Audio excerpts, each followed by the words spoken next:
Cette vidéo est sponsorisée par Oli. Et puisque ça fait 1 an qu'on bosse ensemble, c'est parti pour une tier list de leurs meilleurs parfums d'Ice Tea. Alors Oli, c'est une marque de boissons en poudre qui propose 3 gammes. Les boissons énergisantes, sans taurine mais avec de la New Caf, les boissons sportives aux électrolytes et les Ice Tea, ma gamme préférée. Ils en sont à 9 parfums commercialisés qu'on va classer dans ce petit tableau. Ah, il est bon le mûr quand même. Hein. Le raisin, je l'aime bien, il n'y a pas de soucis, ça. Ah, celui-là, je l'aime bien. Celui-là, je l'aime bien. Il a un côté fruité et surtout, il a un côté familier. Et c'est pas facile, hein, mine de rien. Ça fait maintenant 1 an que je consomme du Oli au quotidien, que ce soit les energy drinks, la gamme hydration, les Ice Tea.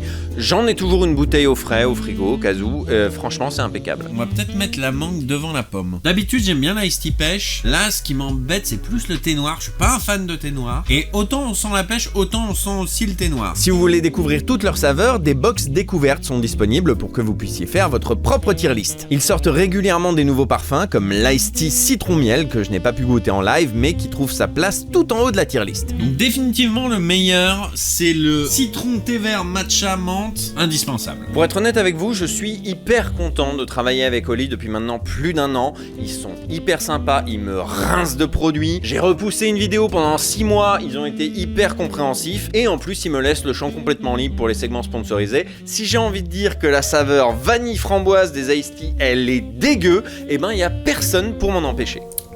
Non, vraiment pas. Le goût de vanille est pas... Vanille, c'est définitivement pas ma cam. Bref, Oli, c'est génial, et si vous voulez vous en convaincre, voici 2 chouettes codes promo. Avec le code MrFox, c'est 10% de réduction sur toutes vos commandes, et avec le code MrFox5, c'est 5 € de réduction sur votre première commande.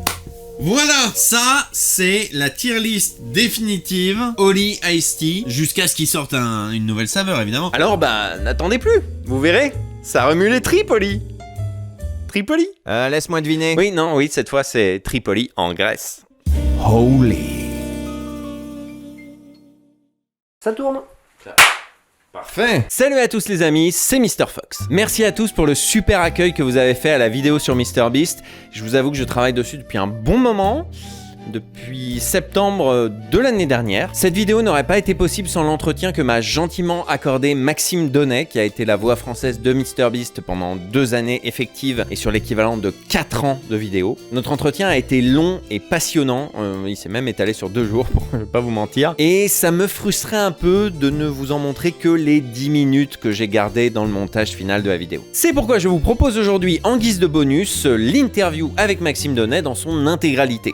L'occasion de parler de MrBeast bien sûr, mais également de doublage belge qu'on connaît assez peu en France, d'animation japonaise et de certains événements marquants de sa carrière que je vous laisse découvrir. Bonjour, je m'appelle Maxime Donnet et je suis la voix originelle de MrBeast et j'ai pu le doubler pendant 2 ans.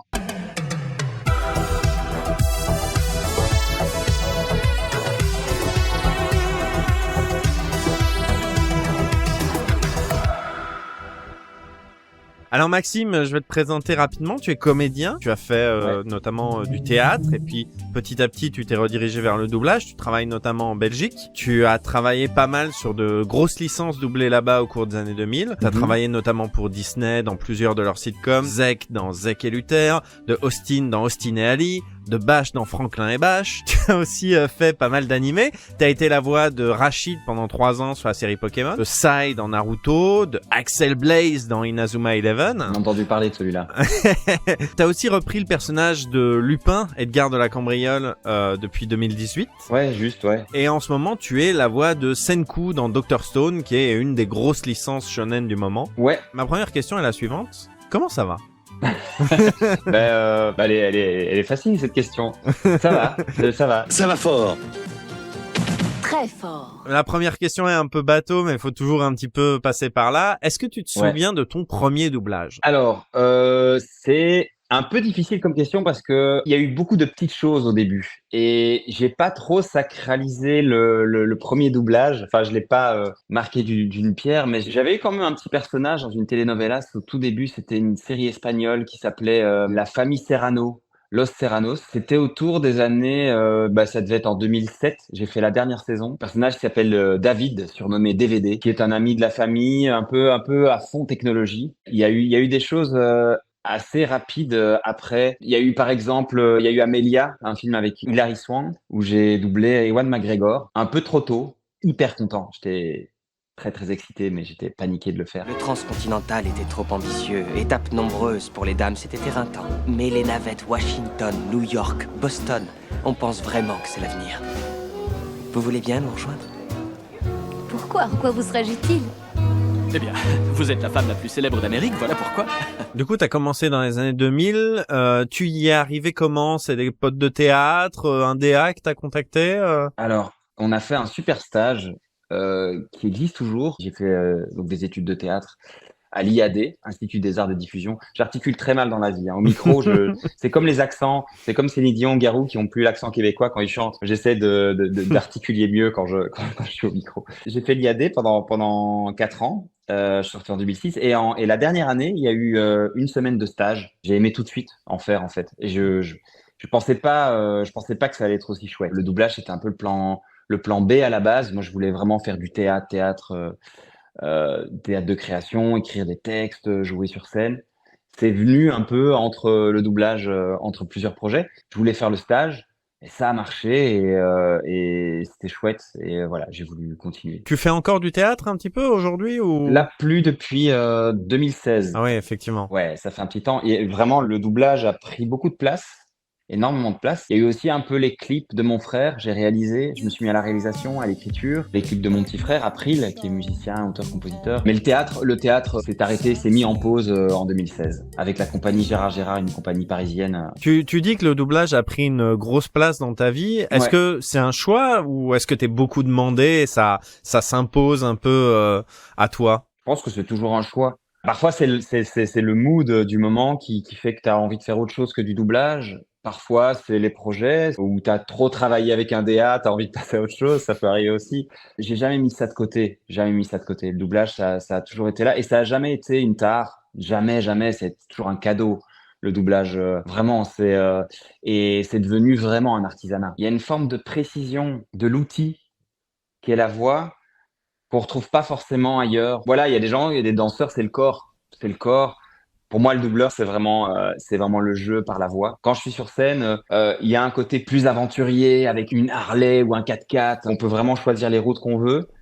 Tandis que là, on choisit pas les routes qu'on veut dans le doublage. On est un peu comme des pilotes de karting ou de Formule 1, comme ça. On doit être un petit peu plus, on doit viser la bulle tout le temps, quoi. Il y a un truc de justesse, de recherche de justesse tout le temps, que ce soit dans quelque chose de très désincarné ou quelque chose de très loufoque. Mais où qu'on aille, il faut toujours aller dans la précision. C'est toujours l'image qui nous donne ça. C'est toujours le comédien qu'on regarde à l'image qui nous donne ça. Mais c'est ça que j'aime bien. Ce que j'aime bien aussi, c'est le côté où on tourne pas autour du pot. On réfléchit pas midi à 14h. Quand tu as capté le truc, quand tu as capté ton métier et que l'image parle tellement d'elle-même, t'as pas besoin qu'on te surbriefe. Et j'adore la recherche, j'adore discuter, aller en profondeur dans les personnages. Mais parfois, je trouve qu'il y a quelque chose de très reposant au niveau des explications, au niveau de la profondeur, de l'inconnu du personnage, dont on n'a pas toujours forcément besoin pour être dans l'image, pour être juste. On dit souvent que le milieu du doublage est moins fermé en Belgique qu'en France. Est-ce que c'est aussi une impression, un sentiment que tu partages? Ouais, carrément. C'est un sentiment que j'ai, et puis c'est un sentiment de beaucoup de gens. On est beaucoup en relation avec la France, de par le rapport de production, de clientélisme, d'échange. Quand je suis allé observer en studio, quand je faisais du théâtre à Paris, donc avant 2016, j'étais en studio et je me suis senti vraiment moins que rien. Il n'y avait pas de complexe, je suis arrivé vraiment bon enfant, sans parler, sans être dans une volonté de connivence, pas du tout. Enfin, j'étais là, j'observais, j'avais pu entrer discrètement.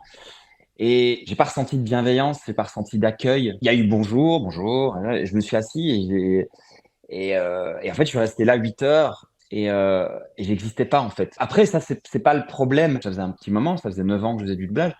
Et bah ouais, je me suis fait un peu infantiliser, un peu. Il y a une dame qui m'a dit, première phrase qu'elle m'a dit bonjour, mais elle m'a dit après, au milieu de la session, je crois que c'était à une pause, je te préviens, moi je fais pas passer d'essai. Hein. Pas forcément de manière sèche, mais il y a cette, comment dirais-je, j'ai senti cette fermeture qui ne se serait pas passée en Belgique, je pense. Hmm. Après, il y a des cons partout. Il y a des cons en Belgique, sûr. il y a des cons en France. C'est pas une question de Français, de Belges. Mais il y a quand même un truc, je pense que c'est comme si les places étaient très chères là-bas. Mhm. Déjà, il y a beaucoup de gens, c'est un milieu qui est très sollicité, j'ai l'impression, peut-être plus sollicité que le nôtre. Donc je comprends quelque part Les places sont côté, chères. ce côté chasse gardée, je le conçois. Il y a ce côté hiérarchisant aussi. Je me souviens, par exemple, tu parles de fermeture, je me souviens un comédien en France qui demande à refaire. Je crois même que c'était l'ingé son. Je crois que c'est l'ingé son qui dit, je suis désolé, mais je crois que j'ai pas mis assez de gains. Enfin voilà, c'était assez technique et l'ingé son, bref, demande à refaire poliment. L'ironie, je l'entends, voilà, c'est rigolo de se taquiner, mais là j'ai senti une fermeture, j'ai senti le l'ingé son veut refaire.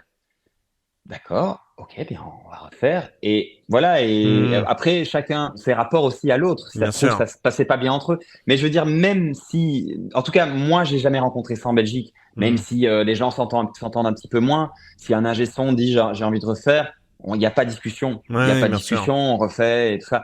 Il y a pas. Donc voilà, le rapport un petit peu hiérarchisant. C'est plus facile d'essayer, c'est plus facile de se proposer et d'accueillir de nouveaux visages en Belgique, quoi. Ah ouais, ouais, je pense. Après, c'est pour ça que tu as ton essai garanti, ton ambiance garantie. Non, non, il y a quand même quelque part des étapes. Faut se présenter, faut être à l'écoute aussi. Ça se voit, quelqu'un qui observe et qui est à l'écoute, ça se voit aussi. Il faut pas intervenir, mais il y a des fois où il y a une forme de complicité qui peut déjà s'installer. Et ça, en Belgique, on le permet en tout cas. Moi, en tout cas, j'ai été 2, 3 fois DA sur certains plateaux. J'ai eu une fois une personne, j'ai même pas réfléchi, j'ai tout de suite demandé à l'ingé son, est-ce que ça te dérange? On va certainement terminer 5 minutes plus tôt que prévu. Est-ce que ça te dérange de faire passer un essai? C'est important en fait. Moi, je crois pas à cette chasse gardée. Il y a une tournante. On a chacun une empreinte vocale différente. Il y a une forme d'entente. Peut-être qu'elle est elle est un petit peu plus tendue en France parce qu'il y a beaucoup de monde. Peut-être la fermeture de la difficulté de rentrer dans un milieu. Il y a la difficulté de rentrer dans un milieu quand on est belge en France. Ça, c'est encore un autre débat qui peut être discuté. Tu la sens encore, cette tension entre la France et la Belgique dans le doublage? Moi, en tout cas, quand je suis allé en France, oui, j'ai senti, quelqu'un m'a dit, ne dis surtout pas que tu es belge. Ah ouais. Notre marché est arrivé plus tard que vous, on a eu nos grèves, nos syndicats plus tard, etc. On a eu du taf moins cher, mais le niveau de vie est moins cher en Belgique. Enfin, il y a toutes ces choses. Donc, il y a une friction, il y a une impression d'avoir volé leur travail quelque part en France. Donc voilà, pour moi, c'est une vieille hache de guerre qui est malheureuse en fait. Le marché s'est développé, c'est comme ça. Il y a un moment donné, je sais pas si c'est toujours d'actualité, mais on avait un tiers du marché francophone Hmm. en Belgique. C'est pas parce qu'on est vraiment moins cher. Là, j'ai fait un film avec Nicolas Cage. Pig, il y a pas longtemps, très très chouette film à faire. Je me mouille pour toi là. Et on est sur mon terrain. Alors il faut que tu m'expliques ton plan. Y a pas de plan. On cherche ma truie, tu fais pas partie d'un plan. T'es mon chauffeur. Va te faire mettre. T'es qu'un pauvre clodo miteux qui encule probablement son cochon. Tu me fais chier avec tes conneries. Tu sais ce que tu vaux pour moi sur ton cochon de merde? Rien du tout. Tu vaux que dalle. Un jour tu vas crever dans ta foutue cabane. Et je serai bien le seul à m'en rendre compte. Voilà, oui, notre marché est un peu moins cher. On n'a pas le même niveau de vie qu'à Paris, mais les comédiens, il faut bien en faire quelque chose, quoi. Il y a du talent, il y a des talents en Belgique et il y a pas de sous-comédiens, il y a pas de sous-français. Voilà. T'as doublé pas mal d'animés japonais Oui. au cours de ta carrière. En tant que gamin des années 80, est-ce que t'étais client toi-même, enfant, ado de ce genre de prod?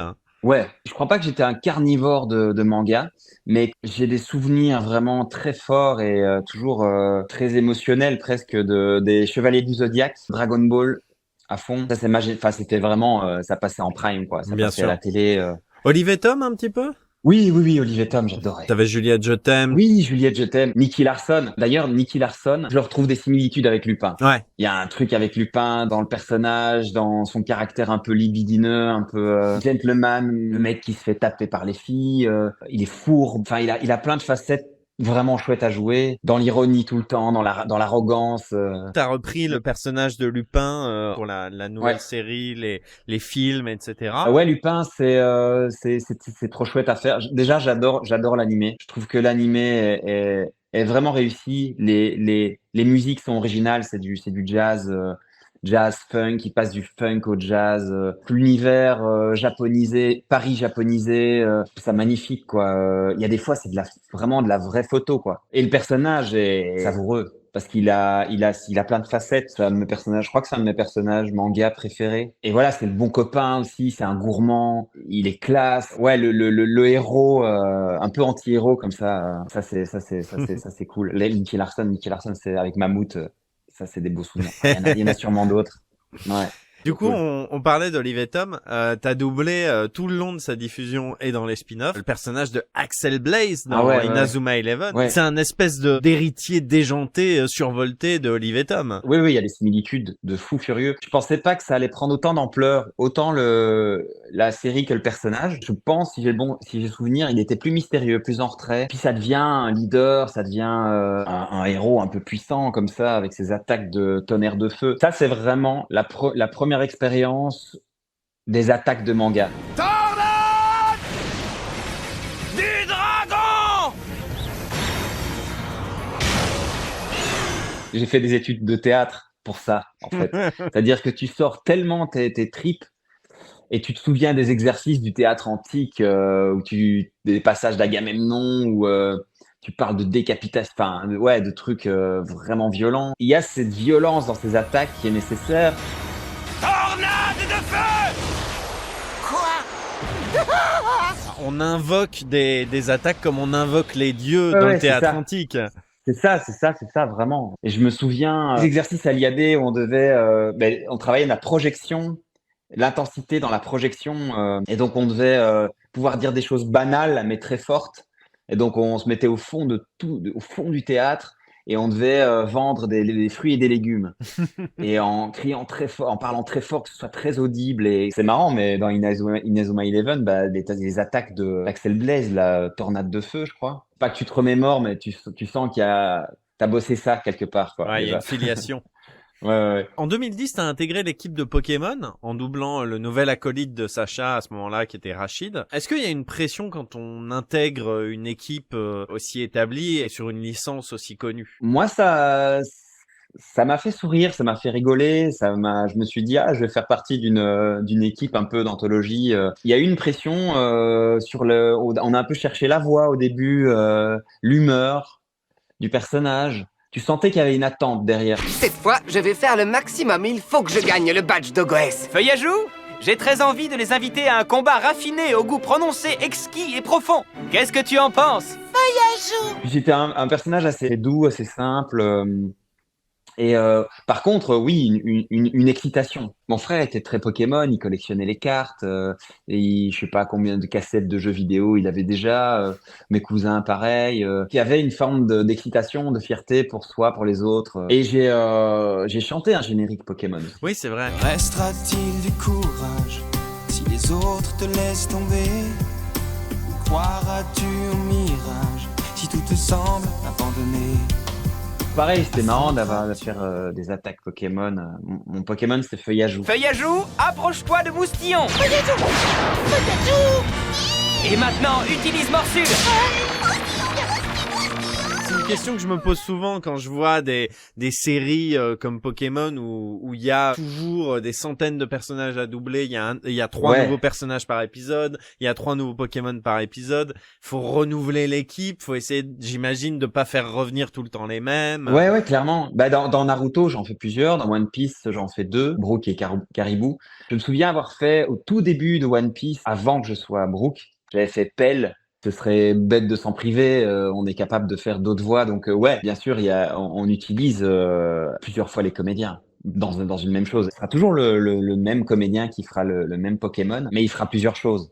Clairement, il fera plusieurs choses dans des ambiances, soit des foules ou des gamins qui passent, des choses comme ça, ouais, clairement. Tu es le héros d'un des shonen du moment, tu en as parlé, Dr Stone, où tu fais le personnage de Senku. C'est un animé, si je ne m'abuse, qui est diffusé en simuldub, c'est-à-dire avec les épisodes VF qui sortent quasiment en même temps que les épisodes japonais. Quelles sont les conditions d'enregistrement d'un simuldub, d'un truc comme ça? Est-ce que vous avez les épisodes terminés ou est-ce que vous travaillez à partir de storyboard? Non, on a des délais très très courts, fait vraiment avec ce qu'on a comme comme dispo. Tout est nickel quand on reçoit le produit. Le texte, la rythmo est bien là, les costumes sont bons. On a juste à poser nos voix. C'est juste que c'est un peu dans le temps, c'est un peu rush, quoi. Je pense que ça doit être dur pour les prods LDA où voilà, où ça doit rassembler toute l'équipe, les gens doivent s'arranger dans leurs agendas, déplacer des choses, machin. À un moment donné, je savais que j'enregistrais tous les lundis. Donc timing court, mais bonne ambiance et Ouais, franchement, ouais. Ouais, surtout en fin comme ça de parcours où tu connais bien le personnage. Et on travaille avec Delphine Chauvier qui dirige sur ce projet et c'est vraiment quelqu'un qui laisse rien passer. C'est juste qu'au niveau timing, c'est chaud. Ouais. Deux petits lycéens qui ont pour mission de recréer une toute nouvelle civilisation à partir de rien. Et bientôt, on parlera de nous comme les Adam et Ève de ce monde de pierre. Tout ça s'avère follement excitant. Une actu un peu plus ancienne qui m'a marqué en anime, c'est d'avoir fait Pégase dans un long métrage des Chevaliers du Zodiaque. Ça a été un peu un saint graal absolu, dans le sens où je m'attendais pas du tout à ça. Je suis arrivé au casting. Je dis voilà, c'est un anime qui issu des années 80, 70-80. Donc c'est avec des guerriers qui ont des signes astrologiques. Je dis mais Chevaliers du Zodiaque. Ouais voilà c'est ça. Les Chevaliers du Zodiaque. Mais dis-le-moi tout de suite. Mais j'aurais roulé plus vite pour arriver au studio. Vas-y donne-moi Camus, donne-moi mon signe s'il te plaît. Fais-moi passer le casting pour mon signe. Mais non tu vas faire héros en fait avec il est blanc et rouge. Donc lui son signe c'est un cheval ailé. Mais Pégase. Mais t'es con, quoi, qui fait passer le casting pour Pégase. Je fais, ouais, c'est ça. Et j'ai donné toute ma life pour ce casting. T'as pas compris? Ah, Sagar, qu'est-ce que tu t'imaginais? Tu as cru que je battais tout seul? Puis j'ai eu le casting et ça a été... Il y a eu toute une histoire après par rapport à ça parce que je l'ai dit à mes potes du basket, parce que je fais du basket, et je leur ai dit, vas-y, on fait une projection spaghetti bolo. Chevalier du Zodiaque et on a fait une projection du truc. Les comédiens sont venus, les potes VF sont venus à la projection. Tous les chevaliers étaient là. Enfin, c'était. Ah oui, il y a eu Regular Show aussi. Ça, c'était excellent. C'était une super aventure. Ça aussi, c'était des personnages géniaux à faire. Ça a dessin animé dans un monde d'adultes, mais avec des personnages complètement what the fuck. C'est un raton laveur qui est pote avec un jet, dont le boss est un distributeur de chewing-gum. C'est complètement sous LSD. Moi, je fais Rigby, et voilà. Et là, il y a vraiment, on a vraiment cherché le personnage parce là, c'est du dessin animé, mais vraiment désincarné. On parle vraiment comme ça. Ouais, c'est ça. Ouais. Elle dit tout de suite donc on a trouvé la voix, mais vraiment dans un truc hyper live dans la manière de jouer, et parce que c'était super dur de le faire exactement comme en VO. On essayait vraiment, parce qu'en VO c'est vraiment désincarné. Enfin, c'est vraiment joué flat, très cinéma quoi, très live cinéma. Now, how in the heck are we gonna fix this stuff? I don't know, man. We can't fix it, and we definitely can't pay for it because we don't have any money. Unless you had some money. No. Besides, I don't even know how much it costs to fix a hole like this. Probably a ton. Exactly. Est-ce que tu peux me dire comment on va réparer cet énorme trou? Franchement, mon vieux, j'en sais rien. On peut pas réparer ça. Et comme on n'a pas d'argent pour le faire non plus, à moins que toi, t'aies de l'argent. Non. Et puis je me demande combien ça coûte de réparer un trou comme ça. Ça doit coûter un bras. Nous, on est très, en France et en Belgique, on est très exigeant sur le lip-sync, mais même dans les animés, de terminer vraiment au moment où la bouche se ferme. Parfois, on veut être trop proche de l'anglais et du coup, ça sonne faux. Parce qu'on n'a pas la même musicalité, en fait, dans la langue. Donc, des fois, on fait des inflexions qui n'existent pas en français, et ça arrive, ça sort, ça se diffuse souvent. C'est un peu dommage, mais voilà, c'est un travers qu'on peut avoir. Tu as doublé pas mal de séries et de téléfilms Disney Channel. On en a parlé un petit peu tout à l'heure. C'est des séries dont on dit parfois qu'elles se ressemblent beaucoup, qu'elles ont les mêmes patterns, les mêmes ficelles, toujours un petit peu des amourettes, des concours, etc. où il faut tout donner. Moi, j'ai l'impression que c'est un petit peu les soaps des adolescents. Est-ce qu'il y a un ton sur les séries Disney Channel comme il y a un ton dans les soaps? Ouais, il est déjà présent. On va pas, en général, on essaye jamais, on n'en rajoute pas, quoi. Je pense qu'il y a une honnêteté dans le jeu, mais les traits sont un peu forcés quand même. On est obligé de donner. Si on est en dessous, si on est trop dans tel cinéma d'auteur, ça passe pas, quoi. Ça passe pas du tout. On est obligé de donner autant, même si ça nous paraît parfois. Je surjoue. je surjoue un peu. Mais quand il y a des fours, on appelle ça des fours, quand les bouches s'ouvrent comme ça, un peu abusées, on est obligé de suivre. C'est là encore une fois que le doublage est un monde parallèle, qui n'existe pas dans notre monde francophone, qui n'existe que à l'écran. Mais ce ton est déjà présent en VO, quoi. Ouais, il est déjà présent. En général, on essaie jamais, on n'en rajoute pas, quoi. Tel en VO, on essaie de donner la même, quoi. Ce qui ne fonctionne pas toujours en live. Là où l'américain va par exemple donner beaucoup plus de volume que nous on va tendance à pas être juste si on met le même volume. C'est là qu'il faut un peu s'approprier. Et c'est encore lié, c'est fort lié à la langue et à la culture. Après, le doublage, moi je dis toujours, c'est un monde parallèle, c'est un monde qui n'existe pas. Il y a un côté comme ça qui est savoureux aussi pour le spectateur, pour le comédien. Pierre Linnet en a fait une petite boutade là-dessus dans une interview. Il en a fait un petit sketch très sympa. Je trouve que des doubleurs ont pris des codes, les codes de doublage, presque de mettre trop d'intention dans une phrase très simple, genre « Hé les gars, qu'est-ce que vous êtes venus faire dans ce parking? On dirait que vous êtes là depuis des heures. Oh là là, me dites pas que vous êtes en train de dealer de la drogue. » Et t'as envie de dire « Gars, pourquoi? Simple, non? Je sais pas, qui parle vraiment comme ça en fait? C'est de la dope. » Et ça m'a toujours fasciné et j'adore ça. Il a raison, c'est vrai qu'il y a ce côté un peu, il y a ce ton doublage de forcer certains mots, forcer certaines syllabes. On ferait jamais dans la vie. On essaie de gommer un maximum d'inflexions qui font doublage. Clairement. Et pour moi, les inflexions dont il parle, il en fait un sketch, donc il va pas analyser son sketch. Mais il y a un truc qui est vraiment dû à la culture américaine et aux phrasés américains ou anglais. Ou ces inflexions-là, c'est parce qu'on voit on entend qu'il y a un appui, la contrainte de la mise en place qui fait ça. Mais il y a toujours moyen de se réapproprier le texte en essayant d'être en place sans être complètement artificiel, quoi. On peut toujours gommer un max de petites scories qui font doublage. Et c'est amusant à doubler ce genre de truc ou au contraire c'est un peu rébarbatif? Il y a quand même des trucs qui m'emmerdent. Voilà, il y a des trucs mais pareil, je le ferai. Je prendrai sur moi un peu plus, mais en fin de journée, je serai content d'avoir fait le taf. Voilà. Mais ouais, il y a des trucs, il y a des personnages et des animés vraiment trop infantilisants où ça crie dans tous les sens et où c'est fatigant et où personne n'a envie de regarder ça. Mais je vais jamais dire ce téléfilm-là, les téléfilms de Noël, là, tu parlais de téléfilms de Noël, en fait, on s'amuse à décrypter le scénario à l'avance, quoi. Ça, c'est trop gai, tu vois. On se dit dans 2 scènes, il va lui faire le coup du pendentif. Ça arrive de passer ton temps à réécrire en studio, quoi. Ça dépend des auteurs. Il y a des fois, l'auteur bâcle un peu le travail. Et ça, c'est laborieux. C'est laborieux parce que là, tu te dis, je suis sur un truc qui vaut pas tant d'investissement et on doit tout refaire, quoi. Et c'est pas notre travail. En général, quand l'auteur s'approprie aussi lui-même le texte et se projette au micro, se projette à l'image, se projette un peu plus ou moins, mais comme s'il était le comédien, et qui se met vraiment le texte tout haut et qui s'imagine vraiment le comédien dire le texte, en général, il n'y a pas de problème en studio. T'as eu parfois l'occasion de doubler des personnages ou des acteurs qui avaient déjà une voix française régulière parce que le doublage a été déménagé en Belgique. J'ai parlé effectivement d'Ewan McGregor, mais il y avait aussi la VF du jeu vidéo South Park, l'Annale du Destin, où t'as repris le personnage de Kyle. Ouais, c'était un peu compliqué. Ouais. Est-ce qu'on a une pression déjà dans ce genre de situation? Je pense à South Park où ça avait gueulé un peu sur Internet.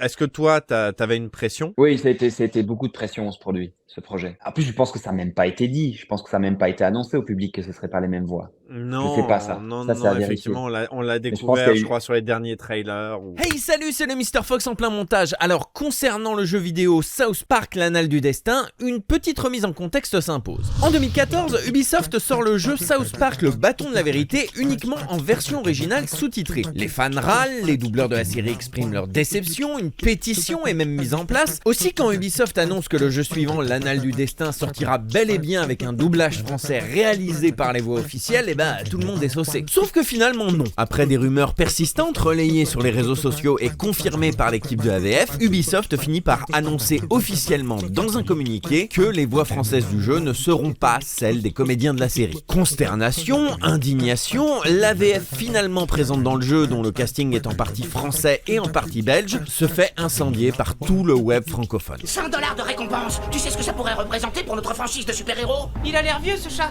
Peut-être qu'il est mort dans une gouttière et c'est tout. Homme cerf-volant, dois-je te rappeler qu'à partir de maintenant, les potes de la Liberté comptent 100 followers sur Instagram? On en a 6, nous 5 et Billy Turner. Et il est roux en plus. Une VF assez mauvaise, disons-le clairement, la faute notamment aux conditions dans lesquelles sont enregistrés la plupart des doublages de jeux vidéo. Sans images, sans rythmo, une simple liste de phrases à prononcer hors contexte. Inutile de dire que oui, la pression sur les comédiens remplaçants était forte. Ce qui était difficile, c'est au début, c'est-à-dire qu'ils voulaient vraiment du match voice, à tout casser. Il y a eu des moments où c'était chouette quand même, dans le projet. À un moment donné, quand t'incarnes le personnage, moi j'ai fait Kyle. L'homme cerf-volant dans notre univers se trouve derrière cette porte. Je peux pas le combattre, pour des raisons évidentes. T'imagines bien.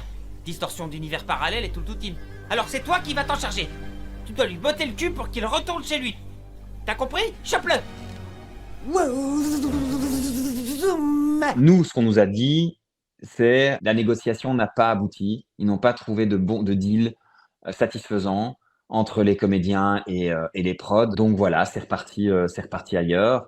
Le client est roi. Ça nous arrive pas mal en Belgique d'être tout d'un coup d'être distribué, être la voix d'une star quoi. C'est vraiment le personnage, la voix d'Ewan McGregor. C'est de chercher l'inspiration uniquement là-dedans quoi, et pas dans ce qui a déjà été fait dans le doublage. Là pour le coup il y avait une vraie demande du client de matcher. Ouais vraiment. Quand on a inventé nos super pouvoirs, il était genre oui moi j'ai le pouvoir de tout faire. Vous trouvez que c'est juste putain?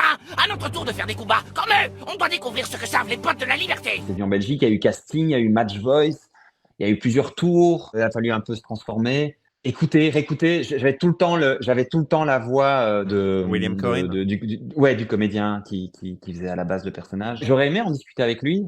J'aurais même voulu.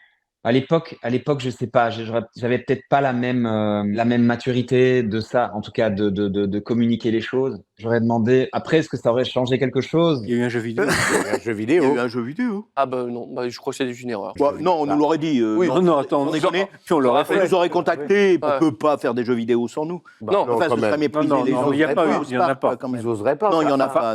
À ma connaissance, il n'y a pas eu de jeu. Non, mais jamais ils le faisaient. Ce serait vraiment des enculés. C'est des choix de prod. Nous, on fait le travail et on fait du mieux qu'on peut pour pas décevoir le public. Mais personne ne croit qu'on a voulu faire mieux. Je vais pas cacher ça. Le public est pas dupe. Et d'ailleurs, il l'a entendu et on en a été incendié quoi. Et puis nos voix ont été réutilisées pour faire des mini animés, des mini vidéos. Les voix ont été réutilisées des jeux vidéo pour refaire des trucs. Donc il y a eu, c'était tout un soap, toute une saga. Autant sur le terrain que dans la production. Salut, c'est MrBeast. Aujourd'hui, on va tout acheter dans ce supermarché. C'est parti. En 2021, t'as été choisi par Erwin Grunspan pour être la voix française de MrBeast. Est-ce que tu peux nous raconter un petit peu comment se sont passés les essais et comment a été lancé le projet? C'était un peu improbable comme proposition, comme projet. On propose un casting pour doubler un YouTuber. Donc j'arrive au casting, je vois un mec sur un yacht, il propose des sommes incroyables. Oui, ok, c'est de la télé-réalité, mais en lip-sync, donc on va devoir doubler. J'ai pas été séduit au départ, mais je l'ai fait du mieux que je pouvais. Et en même temps, il y avait quelque chose de bon enfant dans ce youtubeur et de généreux. Et puis mon DA m'a dit, il y a beaucoup d'épisodes, il va falloir t'accrocher. C'est chouette, ça te fait du taf. Après, j'ai eu une forme d'attachement pour le personnage, pour l'équipe. Les gens avec qui je travaillais en studio, faire des reacts, c'était chouette aussi de voir des compilations de vidéos un peu folles, voilà, les challenges, de voir des voitures, toutes sortes de voitures, des cache-cache géants, enfin voilà. Après, j'ai été séduit quelque part par le truc, mais j'ai mis du temps à m'acclimater. Ouais. C'est la première fois qu'on double des vidéos YouTube dans un cadre professionnel. Est-ce qu'il faut réinventer une manière de jouer? Est-ce qu'il faut trouver un nouveau ton? Ou au contraire, les codes de doublage d'une vidéo YouTube se rapprochent pas mal de ce que tu as évoqué, la télé-réalité, ce genre de choses? La nouveauté, elle est, oui, en effet, de doubler un personnage, un gars qui n'est pas vraiment comédien, en fait. Il y a une forme d'innovation dans la manière d'enregistrer, en tout cas pour les jump cut. Hein. Il faut qu'on ait cet esprit très abrupt dans les changements de plan. Le truc, c'est qu'on enregistrait une première piste de toute la scène, une phrase sur 2, puis une deuxième piste de toute la scène, une phrase sur 2, celle qu'on n'a pas faite. On vient de manger du kangourou, du chameau, du poisson, des langoustes, du poulpe, tout ça. Les mecs sont en train de vomir. Maintenant, on va aller manger un steak doré à New York, et c'est pas à côté. On se retrouve là-bas. Sinon, à part ça, dans le jeu, là où je cale vraiment ma voix, c'est sur son énergie, sur ses intonations. Ça demande une énergie, en fait, un peu grandiloquente, de fête foraine presque, qui fait d'ailleurs en anglais, mais le truc, c'est que d'office, ça fera plus personnage et comédien dans le doublage, parce que le youtubeur n'est pas du tout comédien. Il va peut-être s'améliorer, et peut-être un jour on dira ouais, c'est aussi un comédien, machin, mais là, il y a un ton qui est pas du tout, qui est pas le même en fait. On essaye de lâcher prise et on essaie vraiment de faire des ruptures de jeu. Donc, par exemple, salut, c'est Jimmy, je suis sur un bateau et aujourd'hui, on va vous faire gagner 1 million. Juste après, il y a un côté, qu'est-ce que tu fais? Il est complètement abruti, lui. Attends, viens un peu ici, viens. Bon, je reprends. Donc, on a un candidat, un nana. Et en fait, c'est ça qui est intéressant. Parce que je retrouve pas du tout cette rupture de ton dans les tout derniers, tout derniers épisodes Beast. On a fait attention à être grandiloquent quand il présente les candidats, le jeu, le sensationnel, et plus lâcher prise quand il parle à ses potes ou qu'il corrige le tir de ses camarades et tout ça. Et il y a d'ailleurs des vidéos où il est vraiment dans une sincérité. Donc, comme il n'est pas comédien, l'exercice est parfois plus difficile. On pourrait pas se préoccuper et la jouer très personnage tout le temps, machin, etc. C'est cette rupture de ton qui était chouette à faire, mais il n'y avait pas cette forme de nouveauté, je pense, spécialement. C'est aussi un truc valable sur les vidéos gaming. Ouais. Encore un autre exercice. Gaming, c'est limite mieux d'être assis. Moi, je le faisais pas toujours parce que sinon ça m'endort. Mais il y a beaucoup de gens ça arrive que certaines personnes le fassent assis. Il y a ce côté tellement relax, cool, machin, tu vois, ils sont dans leur truc, ils sont concentrés, il y a pas trop d'énergie dans la voix, sauf quand t'as la pièce d'or, le truc que t'as réussi à la fin, ça explose, ça peut gagner $10 000, l'issue de la vidéo, ouais, par contre, elle est très énergique, mais sinon, ouais, c'est un côté très ramené. Et en fait, c'est un exercice dans le sens où c'est un exercice de chacun, on n'est pas obligé, on nous a pas dit, il faut absolument que vous soyez comme ça. Ils ont pris des comédiens qui savent jouer, qui ont l'expérience de jeu, et allez-y, quoi. Mais je sais qu'entre nous, on en parlait, entre nous, ça nous arrivait de dire, je vais faire plus ramener, là, c'est important. Il a l'air très sincère, là, on va le faire vraiment sincère. Là, par contre, on donne beaucoup plus, on n'en donne pas assez, donc voilà. Le ton utilisé pour doubler les vidéos de MrBeast, c'est un ton très timbré, très particulier, très voice-over. Ça se rapproche beaucoup du voice-over qu'on peut avoir sur les téléréalités. Est-ce que tu sais qui a inventé ce truc? Moi, je pense, mais c'est ma théorie, je pense que c'est encore une fois, c'est l'Américain qui décide de ça, en fait. Tu vois, par exemple, tu prends Koh-Lanta, il va jamais parler comme ça, le présentateur, tu vois. Mais il y a ce truc sensationnel que les Américains ont, que nous, on a beaucoup moins. On est plus dans l'intellect, on est plus dans le verbe que dans le sensationnel. C'est un peu comme les combats de catch, tu vois, ou les combats de boxe. Tu vois, avec les mecs qui roulent leur voix comme ça, t'as jamais ça en français. T'as Christophe Ajus qui fait ça un petit peu. Obligé d'emprunter ce ton, sinon ça colle pas, on est à côté de l'image, on est en dessous de l'image. C'est là encore une fois que le doublage est un monde parallèle, qui n'existe pas dans notre monde francophone, qui n'existe que à l'écran. Il y a des fois où on se dit, tiens, je suis en train un peu de plaquer là, c'est un peu musical, je vais essayer de revenir à quelque chose de concret. Et ça, je pense qu'on se l'est tous dit. Celui qui se l'est pas dit n'est pas humain. Ça arrive de faire tellement attention à la VO, à la mise en place, qu'en fait, tu oublies que tu dois être sincère et t'approprier le personnage. C'est un ton, en effet, qui n'existe pas, en fait. C'est un ton qui n'existe pas en français. Qui est reproduit de l'anglais de ce qu'on nous donne en fait. On a aussi ce truc qu'il n'y a pas du tout sur les chaînes américaines, sur les journaux télé et les reportages télé. Ce truc d'avoir des inflexions, et là, c'est le drame. Il est 20h, Moustique arrive à son bureau, et là, c'est le drame. Alors, vous en avez, on a peut-être aussi chez nous, mais il y en a dans les trucs un peu les envoyés spéciales, les trucs comme ça là. Je vous avoue un truc, j'arrive pas à contrôler ma voix off de journaliste qui commente toutes les images de cette manière. Mais les Américains ont ça au journal les 20h aux États-Unis. Il y a des fois, regarde, il y a des trucs de fou, quoi. Tonight, Hurricane Helene gaining strength, expected to slam Florida as a major Category 4 storm. Helene rapidly intensifying as it closes in on Florida's Gulf Coast and its capital, Tallahassee. Ils abordent pas le public de la même manière, quoi. ils alpaguent pas, ils accrochent pas le public de la même manière. Leurs journaux, c'est une télé-réalité aussi. Enfin, c'est une télé-réalité, c'est du entertainment, quoi. Bien sûr. Dans les vidéos de MrBeast, il y a ce ton voice-over, mais les voix sont synchronisées, à l'inverse du voice-over classique où on entend la VO derrière. Est-ce que c'était un choix de la prod dès le départ? Ah oui, ça a été dès le départ au casting. Ça a peut-être été discuté, certainement. Est-ce qu'on fait du voice-over? Est-ce qu'on fait du lip-sync? Je pense que ça a dû être un délire de Beast. Après, je sais pas comment ça s'est négocié. Moi, j'ai décidé de pas truquer ma voix du tout. Enfin, de pas travailler, de pas composer ma voix avec Beast. Je parle pas comme ça j'ai pas ce côté sensationnel tout le temps dans la vie. Je pense que je serais célibataire depuis longtemps, sinon.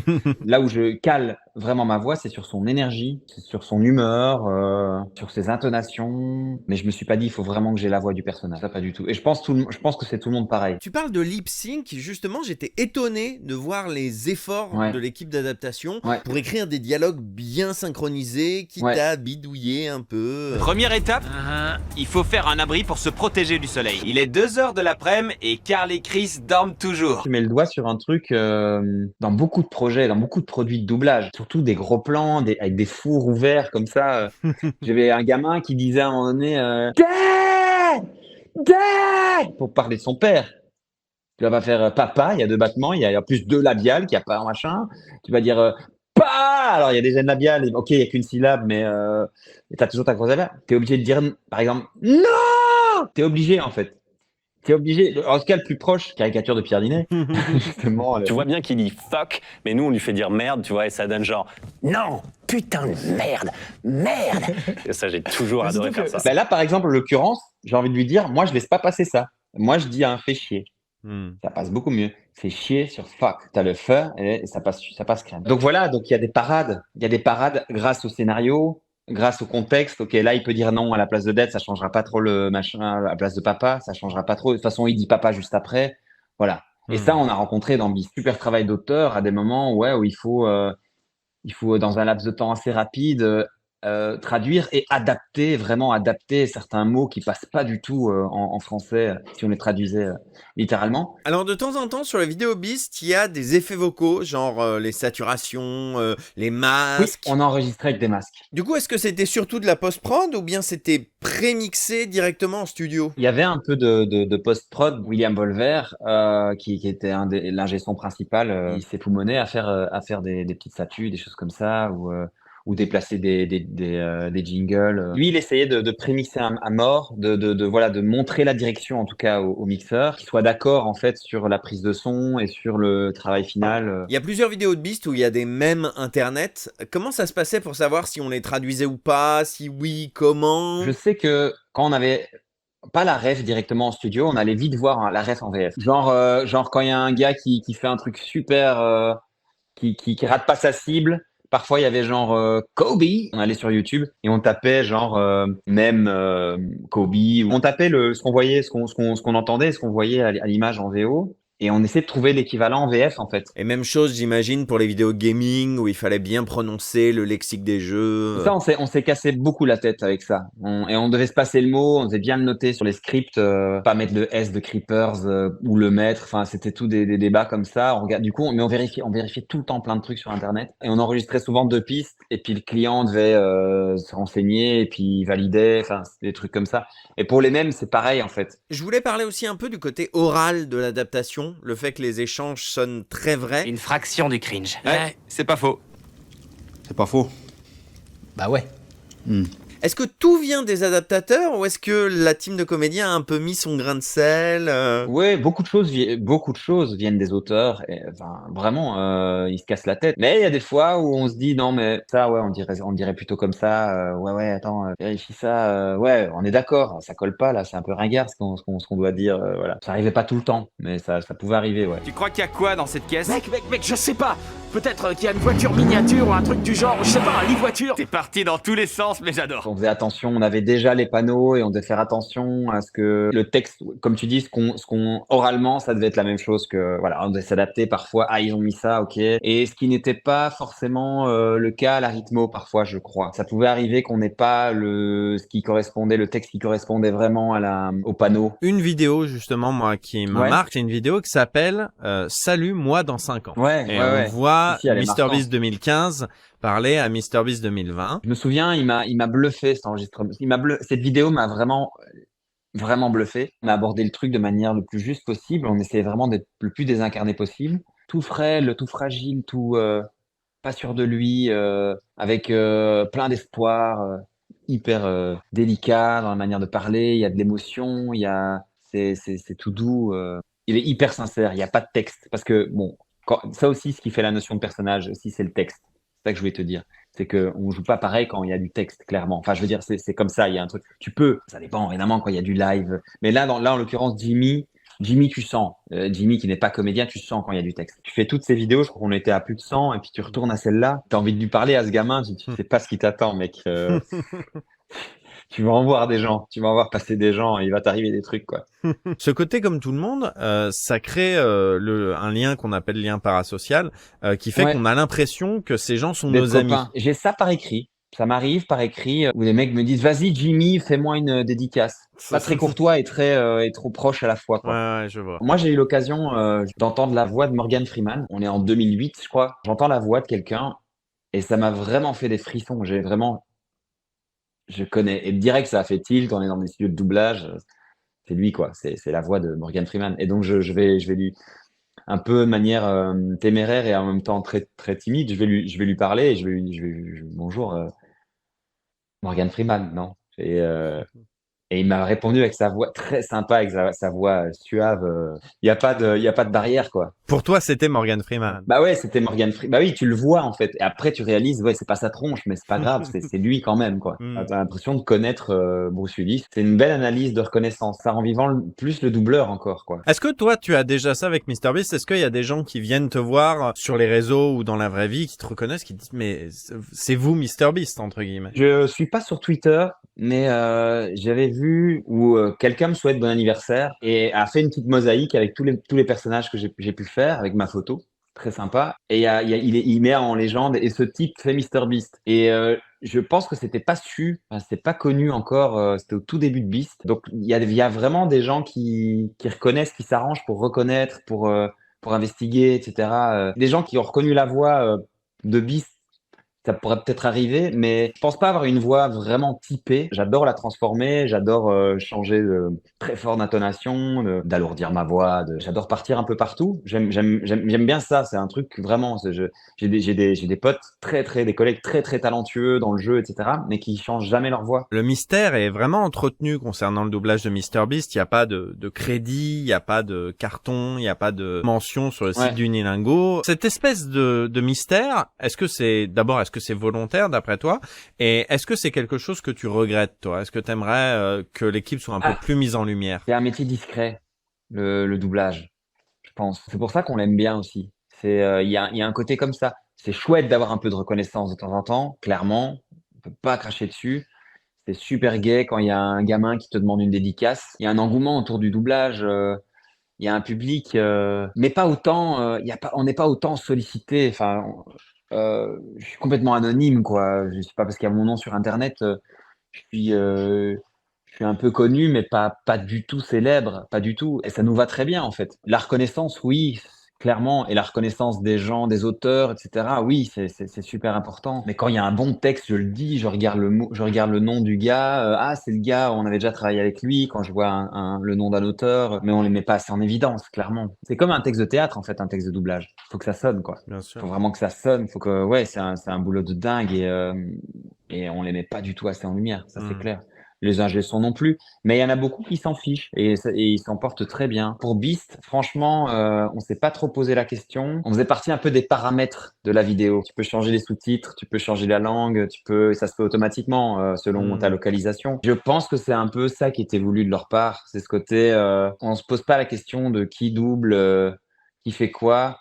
Ça se fait automatiquement. Vous n'êtes qu'un paramètre. Il y a un peu de ça, ouais. Il y a, je sais plus quel youtubeur, un jeune qui parlait de la spécificité du côté multilingue chez MrBeast. Et il disait, d'ailleurs, ces vidéos ont été traduites dans toutes les langues. Il y a une possibilité de traduction Et en fait, c'est pas une possibilité de traduction, c'est juste des comédiens, c'est des Oui, doubleurs c'est ça. qui ont fait les voix. Je catalogue personne. Il y a sûrement des gens qui évidemment, qui vont un peu plus loin et qui se disent, bah oui, évidemment que c'est des comédiens. D'ailleurs, je reconnais un tel qui a fait tel manga. Il y a ce côté amateur de doublage qui est là, heureusement, mais dans pas mal, dont ce youtubeur, a pas mal de têtes, il y a le côté automatique, quoi. Est-ce que t'as des souvenirs particuliers, des vidéos de MrBeast qui t'ont marqué, des choses que t'aimerais partager? Là où ça a basculé, on s'est dit là, il est dans un level pas possible. Je crois que c'est un cache-cache sur une île et le dernier à être trouvé remporte l'île. Et là, c'est là que, pour moi, j'ai un souvenir de ça où ça a basculé. Sinon, oui, dans les trucs de challenge, bah,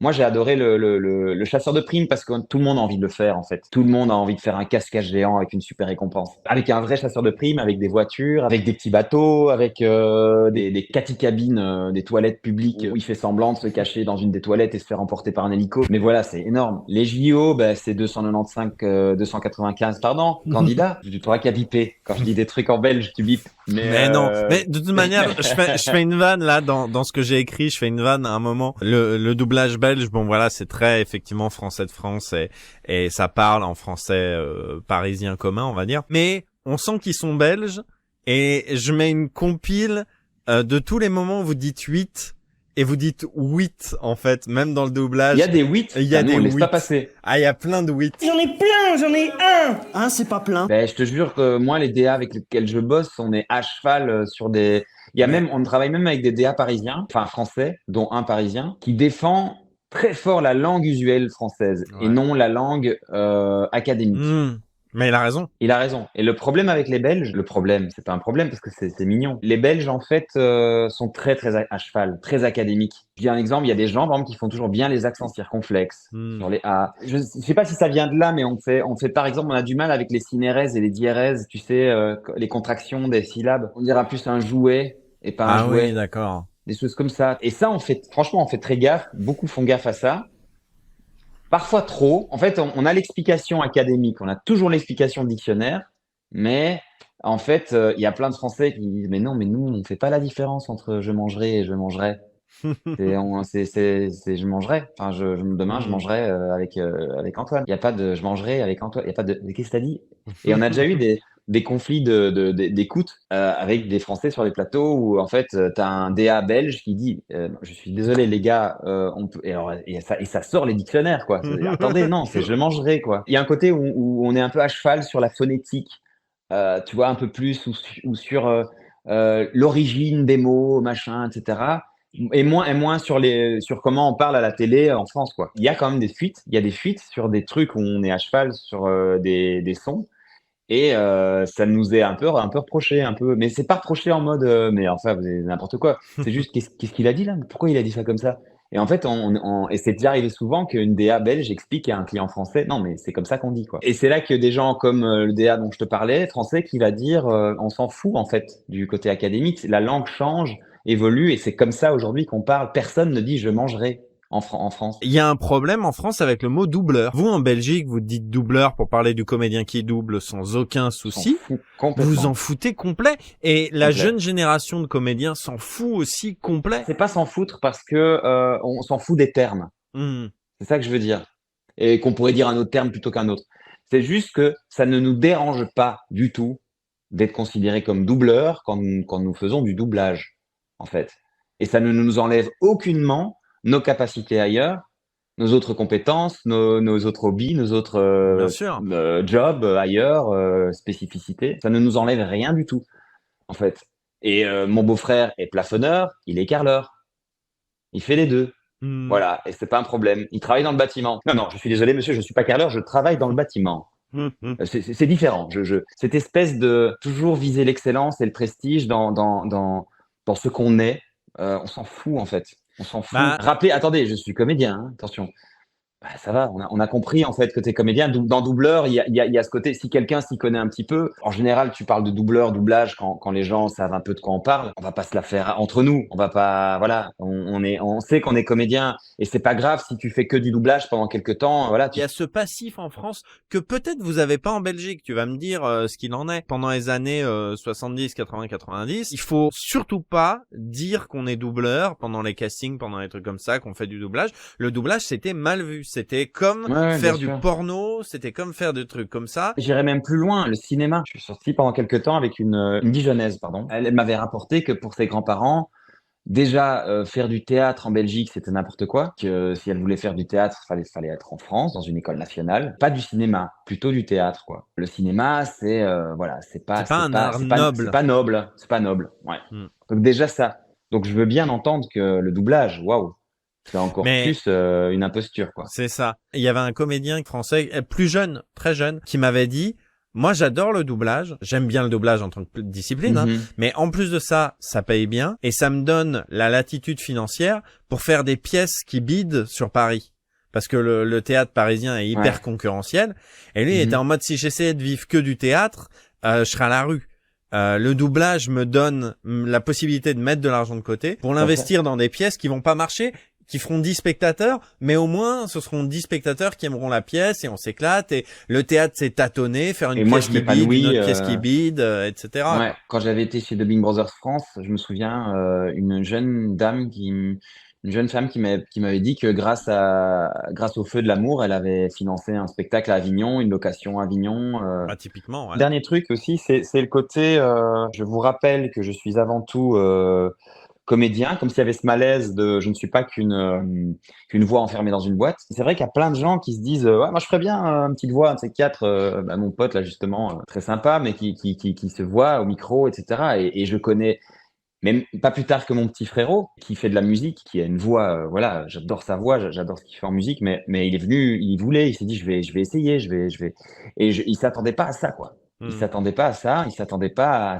cette difficulté dont on parlait tout à l'heure, un peu de précision, d'essayer d'être juste dans un espace aussi étroit comme ça, voilà. Il est reparti de bredouille, quoi. Je crois qu'il va remonter, il va réessayer, mais il pensait pas du tout à ça. Après, moi, Voilà. je me dis que c'est le genre de choses qu'il fallait peut-être préciser dans les années 80-90, au moment où le métier était assez flou pour beaucoup de gens. Je pense que c'est plus quelque chose qu'il faut préciser à tout prix. La plupart des gens, tu as raison. Tu as raison, les gens savent que, waouh, il y a un truc ça joue, quoi. On entend que c'est limpide, voilà, qu'il y a un professionnalisme derrière. Il y a la comédie et il y a la technique. Mais il y a une minorité, je maintiens quand même, un peu snob. J'avais des profs comme ça aussi. J'avais même un prof. Bon, il faut un peu arrêter le doublage, là. Faut faire un peu autre chose. Non, mais vraiment, hein, j'avais un prof comme ça, d'un prof d'impro, où c'est vraiment un sous-truc, quoi. C'est une sous-branche, vraiment. Tu vois ce que je veux dire? Je parle pas du public spécialement. Je parle justement de la haute, un peu, tu vois. Et à l'inverse, il y a aussi d'autres gens, en fait, qui ont ce côté tellement excité. Et là, on rejoint un peu le côté parasocial. C'est tellement jouant, c'est tellement chouette comme métier. Les gens, en fait, s'attendent pas. Tu fais du doublage. Ah ouais, tu fais les voix. Et tu reçois les textes combien de mois à l'avance non, c'est quand j'arrive. Quand t'arrives, mais comment tu fais alors? On m'explique, il n'y a pas besoin, l'image parle d'elle-même. Ah ouais, d'accord, ok. Ah ouais, ok, c'est tout de suite comme ça, ouais. Et je te jure, il y a des fois la dernière question, c'est et à moins de venir regarder ou d'essayer ou. Et c'est pour ça que souvent en convention, il y a des ateliers pour essayer de doubler et généralement les gens tombent des nues en mode ah ouais, c'est vachement difficile en fait. Je pense que c'est pas mal que les gens essayent mine de rien. Alors pas dans les studios parce que ça ferait perdre un temps précieux, mais en convention ou ce genre de choses parce que les gens se rendent compte d'à quel point c'est dur. Et puis c'est pas tout d'être en place, c'est le jeu, c'est un peu de tout, quoi. Il y a beaucoup de paramètres, c'est en ça que je dis que c'est vraiment une piste de course et il faut pouvoir être bon, voilà. Pendant 2 ans, t'as doublé à rebours, je crois l'équivalent de 5 années de MrBeast. Beast existait avant son doublage entre guillemets. Mais c'est vraiment à partir du moment où il y a eu sa VF que les vidéos de Beast ont décollé en France, tu vois ce que je veux dire? Clairement, ça a participé. On a été, il y a un moment donné, tu n'avais pas le choix. Quand tu vois le mec qui monte, qui devient de 25e à premier en 2 ans, on l'a ressenti le succès, clairement, et on l'a ressenti aussi. Moi, je crois que j'ai jamais autant ressenti, je vais t'avouer, un tel succès dans ma petite carrière de doubleur, quoi. Des gens dans mon entourage, des gens au club, des petits cousins, des tantes qui m'appellent, dis, c'est vrai que tu fais la voix de MrBeast, ou des gens au basket où je me retrouve. On allait à un match en déplacement et j'étais sur le siège passager, installé en siège passager avec une maman et 3 enfants derrière. Donc vous faites quoi dans la vie? Je fais du doublage, je suis comédien à la base. Et les 3 gamins en même temps, en chœur, Mister Beast. Voilà. Et en fait, ça, c'est clairement symptomatique d'un succès qui marque une génération, quoi. La chaîne MrBeast en français, elle a démarré en 2021. En 2022 ou 2023, je ne sais plus, elle a fermé pour que tout soit redirigé sur la chaîne globale de MrBeast. Ouais. Et du coup, fin 2023, après avoir doublé à rebours beaucoup de vidéos de MrBeast, on a appris que le doublage de ses prochaines vidéos aura lieu en France. Est-ce que tu sais pourquoi? Est-ce que tu sais qu'est-ce qui a motivé cette décision? Comment vous avez été mis au courant? C'est une drôle de période pour tout le monde, enfin pour toute l'équipe Beast. Donc on se retrouve au mois de début septembre. Et là, en fait, donc on sait qu'on a encore des rendez-vous Beast jusque fin décembre. Et là, je reçois un appel de ma prod qui me dit voilà Max, ils arrêtent de doubler Beast. Ils arrêtent le doublage. Tiens-nous au courant si on t'appelle pour le doublage Beast, parce qu'apparemment c'est plus nous Beast, c'est plus nous qui allons diriger Beast, parce qu'il change son équipe. Il change toute son équipe. Elle me dit ça, texto. Tiens-nous au courant. Je dis oui, bien sûr, je vous tiens au courant. Je vous fais pas de faux coups, de mauvais coups. Je vous rappellerai si on m'appelle. Et là, je me posais des questions sur mes droits, sur ce qui tourne sur Internet, Netflix, tout ça. Et je regardais des vidéos je retombe sur une vidéo de Beast sur YouTube. Et là, c'est pas ma voix. C'est déjà plus ma voix. Donc, en l'espace de même pas 2 semaines, du moment où j'apprends que c'est fini, je crois qu'en l'espace de 2 semaines, j'aperçois que toutes les voix ont été changées, en fait. Donc, premier réflexe auditif, c'est je me dis, putain, c'est une IA. Et puis, j'écoute toutes les voix et je dis, non, c'est du vrai doublage. C'est d'autres gens, en fait. Et là, vraiment, j'ai des frissons dans le dos. Quant à la manière dont c'est fait, quoi. J'ai vraiment une drôle de sensation presque de trahison. Surtout que ça fait 2 ans qu'on nous encense, qu'on nous remercie du travail dense sur un produit qui est pas hyper prestigieux, mais où voilà très divertissant et où la qualité est là. Enfin voilà, on est assez remercié, encensé. Déjà, on lit les commentaires, on voit déjà tout le public qui comprend pas. Qu'est-ce que c'est ça? Rendez-nous Jimmy. C'est quoi ces nouvelles voix? On entend trop le doublage. Et puis ça passe. Et puis il y a plein de rumeurs. Pas vraiment de raison. J'en parle avec ma prod plus tard. Je continue à travailler avec eux sur d'autres produits. Et je dis, ouais, si ça se trouve, c'est reparti en France. Un des gars de la prod me dit jamais. Impossible. Impossible. Ils sont beaucoup plus chers que nous. Ils vont pas risquer autant de budget juste pour que ce soit rapatrié en France, c'est pas normal, machin. Là, je vois que c'est une prod française, quoi. Enfin, je comprends que c'est une prod française. Donc là, ça continue les rumeurs. Est-ce que c'est parce qu'on était payé pour des pubs et qu'ils ont pu cadenasser sous contrat ou juste verbalement, enfin juste comme un accord en début de session, voilà, il n'y a pas de pub payée, les pubs elles financent uniquement les vidéos de Beast, il n'y a pas de pub, il n'y a pas de Beast. On fait de la pub pour Fortnite, pour des applis, pour Samsung, pour machin. En Belgique, nous on est payé pour les pubs, c'est les placements, pas les placements de produits, mais quand tu valorises une marque, voilà. Alors est-ce que c'est ça? Où il n'y a pas l'équivalent en France, j'en sais rien, tout ça, c'est une question. Il faut se renseigner, moi je me suis pas renseigné par rapport à ça. L'hypothèse aussi serait que la télé-réalité rentrerait dans un format moins cher, voilà, c'est possible aussi. Parce que nous c'est doublage, c'était du doublage classique, c'était du live, vidéo, tarif vidéo. Ils voulaient du lip-sync, voilà, on n'est pas dans du docu, c'est pas du voice-over, donc voilà, ça coûte autant. Donc est-ce qu'il y avait moyen un peu de trouver des astuces au niveau de la convention là-bas? C'est possible. En tout cas, c'est de toutes les théories qu'il y a pu avoir par rapport à ça, c'est ce qui est le plus plausible. Coucou, c'est encore le Mr Fox du montage, petite virgule pour dire que oui, c'est ça. J'ai eu la confirmation via différentes sources que le studio français Iuno, qui a récupéré le doublage des vidéos de MrBeast, qualifie le projet comme du voice-over, alors que ça n'en est pas, ce qui lui permet probablement d'être moins cher que l'ancienne équipe belge. Par rapport à Beast, c'était quelque chose de refuser beaucoup de choses où je me posais pas la question à ce moment-là parce que j'avais besoin de temps pour moi en fait. Je pensais plus qu'à avoir du temps pour moi quand je faisais Beast. Fallait pas parler de projet, fallait pas parler d'autres doublages, presque finir les rôles que j'avais commencé, ça c'est sûr.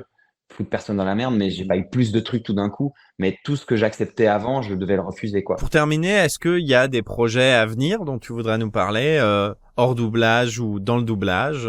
Mes 2 plus grands projets hors doublage qui se profilent, c'est l'écriture d'une pièce de théâtre à jouer avec mon père. Et je suis à une vingtaine de pages. On n'y est pas encore du tout, mais voilà.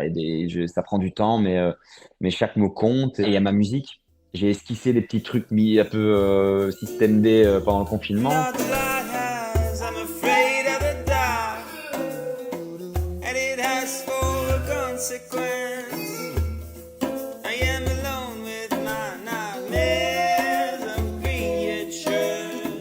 Des trucs que j'avais écrits quand j'avais 17-18 ans, que j'ai réécrit là pendant le confinement, voilà, où ça a pris un peu plus de proportion de maturité et en tout cas plus actuel par rapport à ce que j'ai envie de dire. C'est en cours aussi, c'est vraiment concrètement en cours. J'ai déjà 2 studios prévus, enfin des potes qui sont ok de m'ouvrir les portes de leur studio et faut que je me remette à la guitare parce que je pense que j'ai les doigts rouillés, complètement rouillés. Mais voilà, c'est la musique aussi, c'est le deuxième truc après le texte avec mon père. Bah écoute, merci beaucoup Maxime du temps que tu m'as accordé. Avec grand plaisir, merci beaucoup. Et longue vie à toi, bonne suite à toi. Bon, merci. C'est un plaisir d'échanger avec toi. Parfois de faire mettre en lumière des trucs qui me font plaisir dans mon métier que je vois pas spécialement quelque part. Donc c'est cool. Voilà, j'espère que cette vidéo vous a plu. N'hésitez pas à vous exprimer dans les commentaires, à vous abonner, à partager la vidéo autour de vous et même pourquoi pas à soutenir la chaîne sur les différentes plateformes. Les liens sont dans la description. Je vous donne rendez-vous dans une prochaine vidéo. Salut!